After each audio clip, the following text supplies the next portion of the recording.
Hello, everyone. These videos are designed to learn the target vocabulary in one story. Please subscribe to the channel if you like this alternative way to learn English. In this video, we will tell the story in English first, followed by your local language for test by yourself. Let's start. Alice sat at her desk, the hum of her computer filling the quiet room. The glow from her monitor illuminated her face as she typed away, lost in her work. She was an analyst, employed by a private firm that specialized in archiving anonymous documents for various corporations. Her job required her to sift through mountains of information, identifying patterns and making connections that others might overlook. Across town, Alan was in the middle of a busy ER shift. As an ambulance screeched into the bay, he prepared to receive another patient. His analyst training helped him remain calm under pressure, analyzing each situation with precision. Alan was an amateur photographer, capturing moments of serenity in nature to balance the chaos of his profession. The two had been friends since college, where they had bonded over their shared love of animation and sci-fi movies. Despite their demanding careers, they always made time to catch up, often over coffee at their favorite cafe. Today was one of those days. Alice glanced at the clock and realized she was running late. She quickly saved her work, grabbed her coat, and headed out the door. The crisp air of New York City greeted her as she made her way to the cafe. She loved the city's energy, the way it was both appealing and overwhelming at the same time. Alan was already at their usual table, his amateur photography book open in front of him. He looked up and smiled as she approached. They shared a brief conversation about their current projects, but Alice couldn't shake the feeling that there was something more to the files she had been working on. Later that night, as she lay in bed, she thought about the ambassador and the allegation of espionage that had been buried in the documents. It was a coincidence, she told herself, but a nagging voice in her head told her otherwise. The next day, Alice returned to the office with a renewed sense of purpose. She began to dig deeper into the archives, searching for any alliance or allocation records that might shed light on the allegation. It wasn't long before she found a folder marked Top Secret. Inside were letters, reports, and photographs that painted a picture of a clandestine operation during the war. Alice was amused by the lengths people went to keep secrets, but as she read further, she realized the implications were serious. The ambassador had been involved in a covert operation to smuggle allies out of occupied France. The documents suggested he had used his position to facilitate the escape of several high-ranking officials and their families. As Alice pieced together the story, she felt a sense of anticipation. This was big, bigger than anything she had worked on before. She knew she had to be careful, though. The documents were still classified, and revealing their contents could have serious consequences. She decided to reach out to an old friend from college who worked as a journalist. Allegedly, he was the best investigative reporter in the city. His name was Mark, and he had a knack for digging up stories that others missed. She sent him a message asking if they could meet. Mark agreed, and they met at a small cafe on the outskirts of town. Alice explained what she had found, showing him copies of the documents she had uncovered. Mark listened intently, his eyes widening as she detailed the ambassador's actions. He agreed to help verify the information without drawing too much attention. As Alice walked back to her office, she felt a mix of excitement and anxiety. She knew they were on the verge of something big, but the risks were high. Over the next few weeks, Mark and Alice worked together to uncover more information. They met with historians, former intelligence officers, and even a few surviving members of the ambassador's family. Slowly but surely, they pieced together the story. It turned out the ambassador had been part of a secret alliance with several European countries, working to undermine the Nazis from within. The operation had been known as Operation Angel, named after the code name of the ambassador. As the evidence mounted, Mark prepared to publish his findings. He and Alice knew they were treading on dangerous ground, but the truth needed to be told. The night before the article was set to be released, Alice received a call from an unknown number. It was Robert Smith, head of the Historical Archives Division at the CIA. He warned her that the information she had uncovered was classified for a reason, and that publishing it could have serious consequences. Alice took a deep breath and told him she was willing to take that risk. The next day, Mark's article went live. It detailed the ambassador's role in Operation Angel and the lengths he had gone to protect his allies. The story quickly went viral, capturing the attention of historians and the public alike. As the fallout from the article continued, Alice received a message from Alan, expressing his concern and suggesting they meet up. They met at their favorite cafe, the same place where they had shared so many conversations over the years. As they sat down, Alice felt a sense of relief. She had done the right thing, and now it was time to face the consequences. In the weeks that followed, the story continued to unfold. Historians and researchers delved into the newly uncovered documents, uncovering more about Operation Angel and the ambassador's role in it. Alice and Mark became minor celebrities in their own right, with interviews and articles highlighting their work. Despite the scrutiny, Alice remained committed to her job. She continued to work as an analyst, sifting through the mountains of information that came her way. Each new document, each new discovery, reminded her of the power of truth and the importance of history. Alan, too, found a new sense of purpose. Inspired by Alice's bravery, he decided to pursue his passion for amateur photography more seriously. He began working on a photojournalism project that highlighted the untold stories of ordinary people. His work gained recognition, and he found himself more fulfilled than ever before. One day, as Alice was going through another batch of documents, she came across a letter from the ambassador to his family. It was a heartfelt message, expressing his hope that the truth would one day be known. As she read the letter, she felt a deep sense of connection to the past and a renewed determination to continue her work. Alice and Alan's lives had been changed forever by their quest for truth. They had faced challenges, taken risks, and made sacrifices, but in the end, they had made a difference. The story of Operation Angel had been brought to light, and the legacy of the ambassador and his brave actions would never be forgotten. In the end, it wasn't just about the documents, the secrets, or the risks. It was about the power of truth, the importance of history, and the enduring strength of friendship. As Alice and Alan looked to the future, they knew that they were ready for whatever challenges lay ahead, armed with the knowledge that they had made a difference in the world. A few months later, Alice received an appointment letter for a new role in her company. She had been promoted to lead a new division focusing on historical archives and architectural records. The new position came with a significant allowance, and she was excited about the opportunity to delve into analogy and allocation studies in historical contexts. Alan's photography project also began to take off. His work was featured in a local arena, showcasing his artwork to a larger audience. His pieces were praised for their emotional depth and articulate portrayal of human experiences. He even received an invitation to present his work at a prestigious architectural exhibit. Alice continued to find new revelations in her work. She discovered an array of documents that provided further insight into Operation Angel and its impact on the war.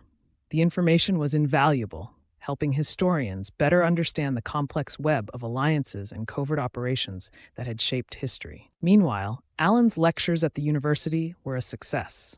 His course on animation and visual storytelling inspired a new generation of students, many of whom went on to create their own impactful projects. Alan found great satisfaction in teaching, knowing that he was helping others find their voices. Their journey was far from over. They had uncovered secrets, faced dangers, and ultimately found their place in the world. But they also knew that there were more stories to be told, more truths to uncover, and more adventures to be had, and they were ready for whatever came next. As Alice and Alan walked out of the cafe that night, they felt a sense of anticipation for the future. They knew that no matter what challenges lay ahead, they would face them together. And with that thought, they stepped into the night, ready to continue their journey, one step at a time. Alice was excited about her promotion. Her new role in leading the Historical Archives and Architectural Records Division came with a significant allowance. This allowed her the freedom to explore hidden stories buried deep within old documents. As an analyst, Alice thrived on discovering connections that others might overlook. One day, while sifting through a particularly dusty archive, she found a reference to a secret World War II project codenamed Operation Alien. Intrigued, she decided to investigate further. The documents were fragmented, requiring careful alignment to piece together the full story. Alice's friend Alan, an amateur photographer, was equally passionate about uncovering the past. His latest project was a series of photographs inspired by the war. He had been invited to present his work at a prestigious arena where his emotionally deep and articulate pieces were expected to make a significant impact. As Alice and Alan met at their favorite cafe, she shared her latest discovery with him. "I found a series of documents about Operation Alien. It seems to involve a secret supply chain crucial to the war effort," she said. Alan's eyes lit up. "This sounds like something my grandfather mentioned. He was involved in logistics during the war and spoke about an essential aluminum supply that was critical for aircraft production." Alice nodded. "Exactly.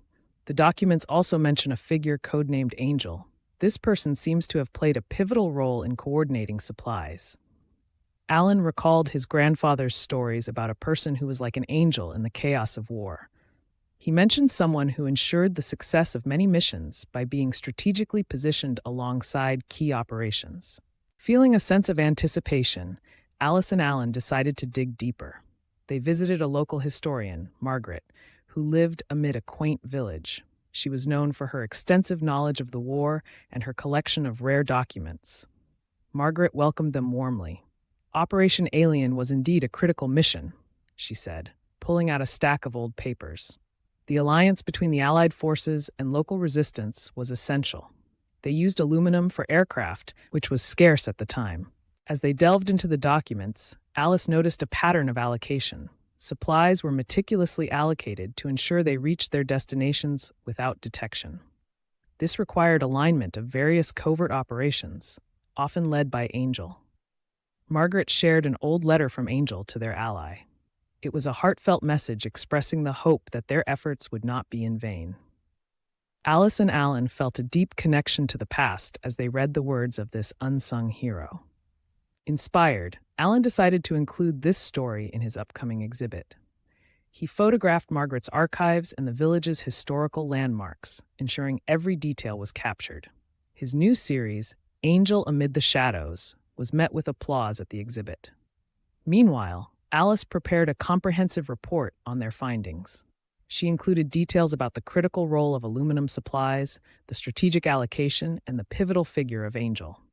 Her report was not only applicable to historians, but also provided valuable insights into modern logistics. Their investigation also uncovered the personal stories of many unsung heroes. They found references to individuals who worked all together to support the war effort. These stories highlighted the bravery and resilience of ordinary people in extraordinary circumstances.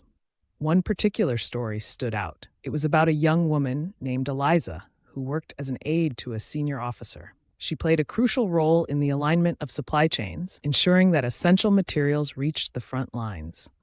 Her efforts were instrumental in the success of many operations. As they compiled these stories, Alice and Alan realized the importance of recognizing the contributions of these individuals. They decided to create a documentary to honor their legacy. The documentary, titled Angels of the War, showcased the stories of those who worked behind the scenes to ensure victory. The premiere of the documentary was held at a local theater. It was attended by historians, veterans, and families of the unsung heroes. The event was emotional, with many attendees expressing their appreciation for the effort to highlight these forgotten stories. In the weeks that followed, the documentary gained national attention. It was praised for its articulate narration and the depth of research. Alice and Alan were invited to speak at several events in Tufts where they shared their journey of discovery. Their work also inspired others to look into their own family histories. Many people came forward with stories of their ancestors' contributions to the war effort. Alice and Alan found themselves at the center of a movement to recognize and honor these hidden heroes. As they continued their work, Alice and Alan felt a deep sense of fulfillment. They had uncovered stories that deserved to be told, and in doing so, they had made a significant impact. Their journey into the past had illuminated the present and paved the way for future research. The story of Angel and the secret supply chain became a beacon of hope and resilience. It reminded everyone of the power of collective effort and the importance of remembering those who came before us. Alice and Alan's work had not only uncovered hidden truths, but had also brought people together in a shared appreciation of history. Their journey was far from over. There were still many stories to be told, many truths to uncover, and many adventures to be had. As Alice and Alan looked to the future, they knew that they were ready for whatever challenges lay ahead. Armed with the knowledge that they had made a difference, they stepped into the next chapter of their journey, one step at a time. The story ends here. We suggest you to watch it again, review the vocabulary, and then subscribe to our channel. सभी को नमस्कार।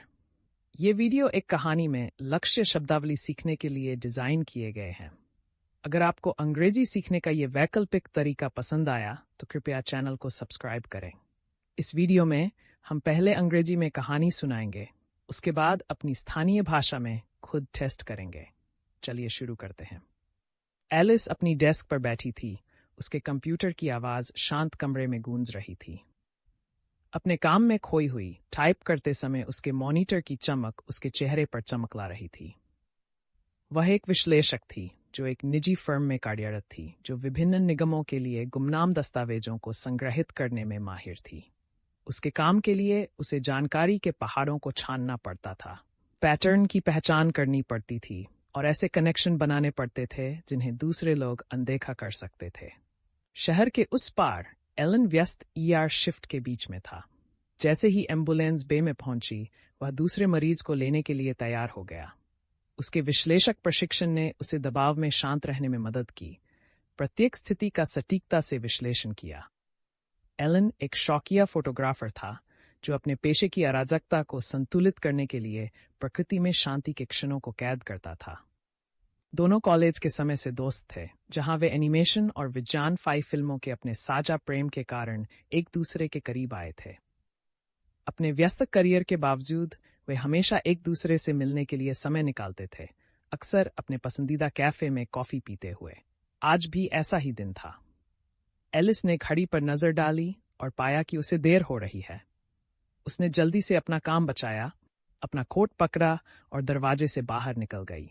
जब वह cafe की ओर बढ़ी तो New York शहर की ठंडी हवा ने उसका स्वागत किया। उसे शहर की ऊर्जा बहुत पसंद आई, जिस तरह से ये एक ही समय में आकर्षक और अभिभूत करने वाली थी। एलन पहले से ही अपनी सामान्य टेबल पर था। उसकी शौकिया फोटोग्राफी की किताब उसके सामने खुली हुई थी। जब वह पास आई तो उसने ऊपर देखा और मुस्कुराया। उन्होंने अपने मौजूदा प्रोजेक्ट्स के बारे में एक संक्षिप्त बातचीत की, लेकिन एलिस इस भावना को दूर नहीं कर सकी कि जिन फाइलों पर वह काम कर रही थी, उनमें कुछ और भी था। बाद में उस रात, जब वह बिस्तर पर लेटी थी, उसने राजदूत और जासूसी के आरोप के बारे में सोचा जो दस्तावेजों में दफन हो गया था। ये एक संयोग था, उसने खुद से कहा, लेकिन उसके सिर में एक सताती हुई आवाज ने उसे कुछ और ही बताया। अगले दिन एलिस नए सिरे से उद्देश्य की भावना के साथ कार्यालय लौटी। उसने अभिलेखागार में गहराई से खुदाई शुरू कर दी, किसी भी गठबंधन या आवंटन रिकॉर्ड की तलाश में जो आरोप पर प्रकाश डाल सके। कुछ ही समय में उसे एक फोल्डर मिला जिस पर टॉप सीक्रेट लिखा था। अंदर पत्र, रिपोर्ट और तस्वीरें थीं जो युद्ध के दौरान एक गुप्त ऑपरेशन की तस्वीर पेश करती थीं। एलिस को यह देखकर आश्चर्य हुआ कि लोग रहस्य बनाए रखने के लिए किस हद तक जा सकते हैं, लेकिन जैसे जैसे उसने आगे पढ़ा, उसे एहसास हुआ कि इसके निहितार्थ गंभीर थे। राजदूत ने फ्रांस पर कब्जा करने वाले सहयोगियों को बाहर निकालने के लिए एक गुप्त अभियान चलाया था। दस्तावेजों से पता चलता है कि उसने अपने पद का इस्तेमाल कई उच्च श्रेणी के अधिकारियों और उनके परिवारों को भागने में मदद करने के लिए किया था। जैसे जैसे एलिस कहानी को एक साथ जोड़ रही थी, उसे प्रत्याशा की भावना महसूस हुई। ये बहुत बड़ी बात थी। इससे पहले उसने जो कुछ भी किया था, उससे भी बड़ी। हालांकि उसे पता था कि उसे सावधान रहना होगा। दस्तावेज अभी भी गोपनीय थे और उनकी सामग्री का खुलासा करने से गंभीर परिणाम हो सकते थे। उसने कॉलेज के अपने एक पुराने दोस्त से संपर्क करने का फैसला किया, जो एक पत्रकार के रूप में काम करता था। कथित तौर पर वह शहर का सबसे अच्छा खोजी रिपोर्टर था। उसका नाम मार्क था और उसे ऐसी कहानियां खोदने की आदत थी जो दूसरे लोग नहीं पढ़ पाते थे। उसने उसे एक संदेश भेजा जिसमें पूछा गया कि क्या वे मिल सकते हैं। मार्क सहमत हो गया और वे शहर के बाहरी इलाके में एक छोटे से कैफे में मिले। एलिस ने बताया कि उसे क्या मिला है, उसने जो दस्तावेज खोजे थे उनकी प्रतियां दिखाते हुए। मार्क ने ध्यान से सुना। जब उसने राजदूत की हरकतों के बारे में विस्तार से बताया तो उसकी आंखें चौड़ी हो गईं। वह बहुत ज्यादा ध्यान आकर्षित किए बिना जानकारी की पुष्टि में मदद करने के लिए सहमत हो गया। एलिस जब अपने दफ्तर की ओर वापस लौटी तो उसे उत्साह और चिंता का मिला-जुला एहसास हुआ। उसे पता था कि वे किसी बड़ी चीज के कगार पर हैं, लेकिन जोखिम बहुत ज्यादा थे। अगले कुछ हफ्तों में मार्क और एलिस ने मिलकर और जानकारी हासिल करने की कोशिश की। वे इतिहासकारों, पूर्व खुफिया अधिकारियों और राजदूत के परिवार के कुछ जीवित सदस्यों से मिले। धीरे धीरे लेकिन निश्चित रूप से उन्होंने कहानी को एक साथ जोड़ दिया। यह पता चला कि राजदूत कई यूरोपीय देशों के साथ गुप्त गठबंधन का हिस्सा था, जो नाजियों को अंदर से कमजोर करने के लिए काम कर रहा था। इस ऑपरेशन को राजदूत के कोडनेम के नाम पर एंजेल के नाम से जाना जाता था। जैसे जैसे सबूत बढ़ते गए, मार्क ने अपने निष्कर्षों को प्रकाशित करने की तैयारी की। वह और एलिस जानते थे कि वे खतरनाक जमीन पर चल रहे थे, लेकिन सच्चाई को बताना जरूरी था। लेख के रिलीज होने से एक रात पहले एलिस को एक अज्ञात नंबर से कॉल आया।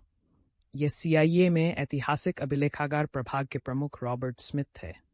उन्होंने उसे चेतावनी दी कि उसने जो जानकारी उजागर की है वह किसी कारण से गोपनीय है और इसे प्रकाशित करने के गंभीर परिणाम हो सकते हैं। एलिस ने गहरी सांस ली और उसे बताया कि वह ये जोखिम उठाने के लिए तैयार है। अगले दिन मार्क का लेख लाइव हो गया। इसमें ऑपरेशन एंजेल में राजदूत की भूमिका और अपने सहयोगियों की रक्षा के लिए उन्होंने जो कुछ भी किया उसका विस्तृत विवरण दिया गया था। यह कहानी जल्दी ही वायरल हो गई, जिसने इतिहासकारों और आम जनता का ध्यान आकर्षित किया। जैसे जैसे लेख का नतीजा आगे बढ़ता गया, एलिस को एलन का एक संदेश मिला, जिसमें उसने अपनी चिंता व्यक्त की और सुझाव दिया कि वे मिले। वे अपने पसंदीदा कैफे में मिले, वही जगह जहां उन्होंने वर्षों से बहुत सारी बातचीत की थी। जब वे बैठे तो एलिस को राहत का एहसास हुआ। उसने सही काम किया था और अब परिणामों का सामना करने का समय आ गया था। इसके बाद के हफ्तों में कहानी और भी खुलती गई। इतिहासकारों और शोधकर्ताओं ने नए खोजे गए दस्तावेजों की गहराई से जांच की, ऑपरेशन एंजेल और इसमें राजदूत की भूमिका के बारे में और अधिक जानकारी प्राप्त की। एलिस और मार्क अपने आप में एक छोटी सी हस्ती बन गए। साक्षात्कारों और लेखों में उनके काम को उजागर किया गया। जांच के बावजूद एलिस अपने काम के प्रति प्रतिबद्ध रही। वह विश्लेषक के रूप में काम करती रही, अपने सामने आने वाली सूचनाओं के पहाड़ों को छानती रही। प्रत्येक नया दस्तावेज, प्रत्येक नई खोज ने उसे सत्य की शक्ति और इतिहास के महत्व की याद दिलाई। एलन को भी उद्देश्य की एक नई भावना मिली। एलिस की बहादुरी से प्रेरित होकर उन्होंने शौकिया फोटोग्राफी के अपने जुनून को और अधिक गंभीरता से आगे बढ़ाने का फैसला किया। उन्होंने एक फोटो जर्नलिज्म प्रोजेक्ट पर काम करना शुरू किया, जिसमें आम लोगों की अनकही कहानियों को उजागर किया गया। उनके काम को पहचान मिली और उन्होंने खुद को पहले से ही अधिक संतुष्ट पाया। एक दिन जब एलिस दस्तावेजों के दूसरे बैच को देख रही थी, तो उसे राजदूत द्वारा अपने परिवार को लिखा गया एक पत्र मिला। ये एक हार्दिक संदेश था, जिसमें उसने उम्मीद जताई थी कि एक दिन सच्चाई सामने आ जाएगी। जब उसने पत्र पढ़ा तो उसे अतीत से जुड़ाव की गहरी भावना महसूस हुई और अपना काम जारी रखने का दृढ़ संकल्प हुआ। एलिस और एलन की जिंदगी सत्य की खोज से हमेशा के लिए बदल गई थी। उन्होंने चुनौतियों का सामना किया, जोखिम उठाया और बलिदान दिए, लेकिन अंत में उन्होंने एक बदलाव किया। ऑपरेशन एंजेल की कहानी प्रकाश में आई थी और राजदूत की विरासत और उनके बहादुर कार्यों को कभी नहीं भुलाया जा सकेगा। अंत में यह सिर्फ दस्तावेजों, रहस्यों या जोखिमों के बारे में नहीं था। यह सत्य की शक्ति, इतिहास के महत्व और दोस्ती की स्थायी ताकत के बारे में था। जैसे जैसे एलिस और एलन भविष्य की ओर देखते गए, उन्हें पता था कि वे आगे आने वाली चुनौतियों के लिए तैयार हैं, इस जान से लैस कि उन्होंने दुनिया में बदलाव किया है। कुछ महीने बाद एलिस को अपनी कंपनी में एक नई भूमिका के लिए नियुक्ति पत्र मिला। उसे ऐतिहासिक अभिलेखागार और वास्तुकला अभिलेखों पर ध्यान केंद्रित करने वाले एक नए विभाग का नेतृत्व करने के लिए पदोन्नत किया गया था। नई स्थिति एक महत्वपूर्ण भत्ते के साथ आई थी और वह ऐतिहासिक संदर्भों में सादृश्य और आवंटन अध्ययनों में तल्लीन होने के अवसर के बारे में उत्साहित थी। एलन की फोटोग्राफी परियोजना भी आगे बढ़ने लगी। उनके काम को स्थानीय क्षेत्र में प्रदर्शित किया गया, जहां उनकी कलाकृतियां बड़े दर्शकों के सामने प्रदर्शित की गईं। उनकी कृतियों की भावनात्मक गहराई और मानवीय अनुभवों के स्पष्ट चित्रण के लिए प्रशंसा की गई। उन्हें एक प्रतिष्ठित वास्तुशिल्प प्रदर्शनी में अपना काम प्रस्तुत करने का निमंत्रण भी मिला। एलिस को अपने काम में नए खुलासे मिलते रहे। उसने कई दस्तावेज खोजे जिनसे ऑपरेशन एंजेल और युद्ध पर इसके प्रभाव के बारे में और जानकारी मिली। ये जानकारी अमूल्य थी, जिसने इतिहासकारों को गठबंधनों और गुप्त अभियानों के जटिल जाल को बेहतर ढंग से समझने में मदद की, जिसने इतिहास को आकार दिया। इस बीच एलन के विश्वविद्यालय में व्याख्यान सफल रहे। एनिमेशन और विजुअल स्टोरी टेलिंग पर उनके पाठ्यक्रम ने छात्रों की एक नई पीढ़ी को प्रेरित किया, जिनमें से कई ने अपने स्वयं के प्रभावशाली प्रोजेक्ट बनाए। एलन को पढ़ाने में बहुत संतुष्टि मिली, ये जानते हुए कि वह दूसरों को उनकी आवाज खोजने में मदद कर रहा था। उनकी यात्रा अभी खत्म नहीं हुई थी। उन्होंने रहस्यों को उजागर किया था, खतरों का सामना किया था और आखिरकार दुनिया में अपना स्थान पाया था। लेकिन वे ये भी जानते थे कि अभी और भी कहानियां बताई जानी हैं, और भी सच्चाइयां उजागर की जानी हैं, और भी रोमांच का अनुभव किया जाना है। और वे आगे जो भी आने वाला था उसके लिए तैयार थे। उस रात जब एलिस और एलन कैफे से बाहर निकले तो उन्हें भविष्य के लिए एक आशंका महसूस हुई। उन्हें पता था कि आगे चाहे कितनी भी चुनौतियां क्यों न हों, वे उनका सामना एक साथ करेंगे। और इस विचार के साथ वे रात में कदम रखते हुए, एक एक कदम आगे बढ़ते हुए अपनी यात्रा जारी रखने के लिए तैयार हो गए। एलिस अपनी पदोन्नति को लेकर उत्साहित थी। ऐतिहासिक अभिलेखागार और वास्तुकला अभिलेख प्रभाग का नेतृत्व करने की उसकी नई भूमिका के साथ एक महत्वपूर्ण भत्ता भी मिला। इससे उसे पुराने दस्तावेजों में छिपी हुई कहानियों का पता लगाने की स्वतंत्रता मिली। एक विश्लेषक के रूप में एलिस ने ऐसे कनेक्शन खोजने में सफलता पाई जिन्हें अन्य लोग अनदेखा कर सकते हैं। एक दिन जब वह एक धूल भरे अभिलेखागार को छान रही थी तो उसे द्वितीय विश्व युद्ध के एक गुप्त प्रोजेक्ट का संदर्भ मिला, जिसका कोड नाम ऑपरेशन एलियन था। उत्सुकतावश उसने आगे की जांच करने का फैसला किया। दस्तावेज खंडित थे। पूरी कहानी को एक साथ जोड़ने के लिए सावधानीपूर्वक संरेखण की आवश्यकता थी। एलिस के दोस्त एलन, जो एक शौकिया फोटोग्राफर हैं, अतीत को उजागर करने के लिए समान रूप से भावुक थे। उनका नवीनतम प्रोजेक्ट युद्ध से प्रेरित तस्वीरों की एक श्रृंखला थी। उन्हें एक प्रतिष्ठित क्षेत्र में अपना काम प्रस्तुत करने के लिए आमंत्रित किया गया था, जहां उनकी भावनात्मक रूप से गहरी और स्पष्ट कृतियों से महत्वपूर्ण प्रभाव पड़ने की उम्मीद थी। जब एलिस और एलन अपने पसंदीदा कैफे में मिले तो उसने अपनी नवीनतम खोज उसके साथ साझा की। मुझे ऑपरेशन एलियन के बारे में कई दस्तावेज मिले। ऐसा लगता है कि इसमें युद्ध के प्रयासों के लिए महत्वपूर्ण गुप्त आपूर्ति श्रृंखला शामिल है, उसने कहा। एलन की आंखें चमक उठीं। यह ऐसा लगता है जैसे मेरे दादाजी ने इसका उल्लेख किया था। वे युद्ध के दौरान रसद में शामिल थे और उन्होंने एक आवश्यक एल्यूमीनियम आपूर्ति के बारे में बात की थी जो विमान उत्पादन के लिए महत्वपूर्ण थी। एलिस ने सिर हिलाया। बिल्कुल, दस्तावेजों में एंजेल नामक एक व्यक्ति का भी उल्लेख है। इस व्यक्ति ने आपूर्ति समन्वय में महत्वपूर्ण भूमिका निभाई है। एलन ने अपने दादाजी की कहानियों को याद किया, जो युद्ध की अराजकता में एक देवदूत की तरह था। उन्होंने किसी ऐसे व्यक्ति का उल्लेख किया जिसने महत्वपूर्ण अभियानों के साथ रणनीतिक रूप से तैनात होकर कई मिशनों की सफलता सुनिश्चित की। प्रत्याशा की भावना महसूस करते हुए एलिस और एलन ने गहराई से खोज करने का फैसला किया। वे एक स्थानीय इतिहासकार मार्गरेट से मिलने गए, जो एक विचित्र गांव में रहती थी। वह युद्ध के अपने व्यापक ज्ञान और दुर्लभ दस्तावेजों के संग्रह के लिए जानी जाती थी। मार्गरेट ने उनका गर्मजोशी से स्वागत किया। ऑपरेशन एलियन वास्तव में एक महत्वपूर्ण मिशन था, उसने पुराने कागजात का ढेर निकालते हुए कहा। मित्र देशों की सेनाओं और स्थानीय प्रतिरोध के बीच गठबंधन जरूरी था। उन्होंने विमानों के लिए एल्यूमीनियम का इस्तेमाल किया, जो उस समय दुर्लभ था। जैसे जैसे वे दस्तावेजों में तल्लीन होते गए, एलिस ने आवंटन के एक पैटर्न को देखा। आपूर्ति को सावधानीपूर्वक आवंटित किया गया था ताकि ये सुनिश्चित हो सके कि वे बिना किसी पहचान के अपने गंतव्य तक पहुंचें। इसके लिए विभिन्न गुप्त अभियानों के संरेखन की आवश्यकता थी, जिसका नेतृत्व अक्सर एंजेल करता था। मार्गरेट ने अपने सहयोगी को एंजेल का एक पुराना पत्र साझा किया। यह एक हार्दिक संदेश था जिसमें यह आशा व्यक्त की गई थी कि उनके प्रयास व्यर्थ नहीं जाएंगे। एलिस और एलन ने इस गुमनाम नायक के शब्दों को पढ़ते हुए अतीत से गहरा जुड़ाव महसूस किया।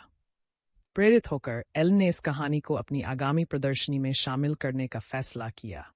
उन्होंने मार्गरेट के अभिलागार और गांव के ऐतिहासिक स्थलों की तस्वीरें लीं, यह सुनिश्चित करते हुए कि हर विवरण कैद हो। उनकी नई श्रृंखला एंजल एमिड द शैडोज को प्रदर्शनी में तालियों से सराहा गया। इस बीच एलिस ने अपने निष्कर्षों पर एक व्यापक रिपोर्ट तैयार की। उन्होंने एल्यूमीनियम आपूर्ति की महत्वपूर्ण भूमिका, रणनीतिक आवंटन और एंजल के महत्वपूर्ण व्यक्ति के बारे में विवरण शामिल किया। उनकी रिपोर्ट न केवल इतिहासकारों के लिए लागू थी, बल्कि आधुनिक रसद के बारे में भी मूल्यवान जानकारी प्रदान करती थी। उनकी जांच में कई गुमनाम नायकों की व्यक्तिगत कहानियों का भी पता चला। उन्हें ऐसे व्यक्तियों के संदर्भ मिले जिन्होंने युद्ध के प्रयासों का समर्थन करने के लिए मिलकर काम किया। इन कहानियों ने असाधारण परिस्थितियों में आम लोगों की बहादुरी और लचीलेपन को उजागर किया। एक विशेष कहानी सामने आई। ये एलिजा नाम की एक युवती के बारे में थी, जो एक वरिष्ठ अधिकारी की सहायक के रूप में काम करती थी। उसने आपूर्ति श्रृंखलाओं के संरेखन में महत्वपूर्ण भूमिका निभाई, यह सुनिश्चित करते हुए कि आवश्यक सामग्री अग्रिम पंक्ति तक पहुंचे। कई ऑपरेशनों की सफलता में उसके प्रयासों की महत्वपूर्ण भूमिका थी। इन कहानियों को संकलित करते समय एलिस और एलन को इन व्यक्तियों के योगदान को पहचानने के महत्व का एहसास हुआ। उन्होंने उनकी विरासत का सम्मान करने के लिए एक वृत्तचित्र बनाने का फैसला किया। एंजल्स ऑफ द वॉर नामक इस वृत्तचित्र में उन लोगों की कहानियों को दिखाया गया है जिन्होंने जीत सुनिश्चित करने के लिए पर्दे के पीछे काम किया। डॉक्यूमेंट्री का प्रीमियर एक स्थानीय थिएटर में आयोजित किया गया था। इसमें इतिहासकार, दिग्गज और गुमनाम नायकों के परिवार शामिल हुए। यह कार्यक्रम भावनात्मक था, जिसमें कई उपस्थित लोगों ने इन भूली बिसरी कहानियों को उजागर करने के प्रयास के लिए अपनी प्रशंसा व्यक्त की। इसके बाद के हफ्तों में डॉक्यूमेंट्री ने राष्ट्रीय ध्यान आकर्षित किया। इसकी स्पष्ट कथन और शोध की गहराई के लिए इसकी प्रशंसा की गई। एलिस और एलन को कई कार्यक्रमों में बोलने के लिए आमंत्रित किया गया, जहां उन्होंने अपनी खोज की यात्रा साझा की। उनके काम ने दूसरों को भी अपने परिवार के इतिहास को देखने के लिए प्रेरित किया। कई लोग युद्ध के प्रयासों में अपने पूर्वजों के योगदान की कहानियों के साथ आगे आए।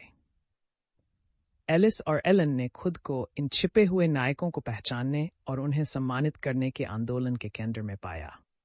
जैसे जैसे उन्होंने अपना काम जारी रखा, एलिस और एलन को संतुष्टि की गहरी भावना महसूस हुई।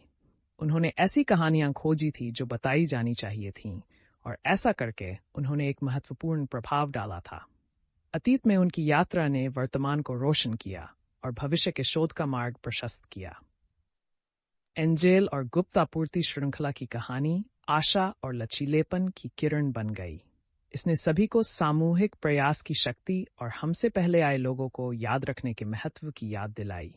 एलिस और एलन के काम ने न केवल छिपी हुई सच्चाइयों को उजागर किया, बल्कि लोगों को इतिहास की साझा सराहना में भी साथ लाया। उनकी यात्रा अभी खत्म नहीं हुई थी। अभी भी कई कहानियां बताई जानी थीं, कई सच्चाइयां उजागर की जानी थीं और कई रोमांच होने थे। जैसे जैसे एलिस और एलन भविष्य की ओर देखते गए, उन्हें पता चला कि वे आगे आने वाली चुनौतियों के लिए तैयार हैं। इस जान से लैस कि उन्होंने एक बदलाव किया है, उन्होंने अपनी यात्रा के अगले अध्याय में एक एक कदम आगे बढ़ाया। कहानी यहीं समाप्त होती है।